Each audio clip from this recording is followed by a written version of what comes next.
இப்போ எக்ஸாம்பிள் 10, இப்போ எக்ஸாம்பிள் 9 மாதிரியே தான் நம்மளுக்கு எக்ஸாம்பிள் 10. டோட்டலா வந்து 110 கரன்சி நோட் இருக்குன்னு சொல்றாங்க. அதுல வந்து ₹20 நோட்டு அண்ட் ₹50 நோட்டா இருக்குது.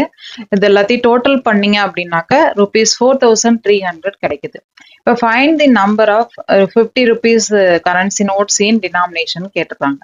A total of 110 currency notes consisting only of ₹20 and ₹50 denominations amount to ₹4,300. Find the number of ₹50 currency notes in denominations. இப்போ நம்ம வந்து ₹20 நோட்ஸை எவ்வளோன்னு எடுத்துக்கலாம், எக்ஸ்ன்னு எடுத்துக்கலாம். அண்ட் ₹50 நோட்டுன்னு பார்த்தா அது மீதி இருக்கிறது. அப்போ டோட்டலா 110 நோட் இருக்கிறது. அதுல ₹20 நோட்டெல்லாம் மைனஸ் பண்ணிட்டோம் அப்படின்னா 110 மைனஸ் எக்ஸ்ன்னு வந்துடும்.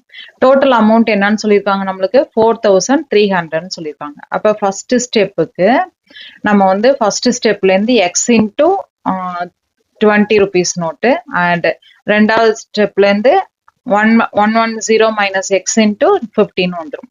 அப்ப இதுல உள்ள நம்ம மல்டிப்ளை பண்றோம் அப்படின்னாக்க 110 into 50 and X into 50.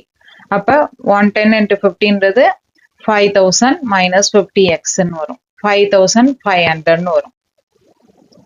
So equal to 4,300. அப்போ 5,500 இந்த இதுல பாத்தீங்கன்னா இங்க ஒரு 20x இருக்கு, இங்க ஒரு 50x மைனஸ் 50x இருக்கு. அப்போ டோட்டலா 20 மைனஸ் 50ன்றது மைனஸ் 30x. இப்போ 5,500 minus 30x is equal to 4,300.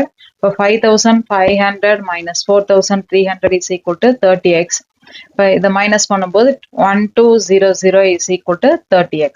இப்போ எக்ஸ்ன்றது வேணும் அப்படின்னாக்க 1200 டிவைடட் பை 30, 1200 டிவைட் பை 30 அப்படின்றது 14 வந்துடும் ஆன்சர். அப்போ எக்ஸோட ஆன்சர் நம்மளுக்கு என்னன்னு கிடைச்சிடும், 14 கிடைச்சிடும். அப்போ ₹20 நோட்டு நம்மளுக்கு 40 அப்படின்னா ₹50 நோட் வந்து மீதி இருக்கிறது. அப்போ 110 மைனஸ் எக்ஸ்ன்னும் போது 110 மைனஸ் 40 70 நோட்ஸ் இருக்கும்.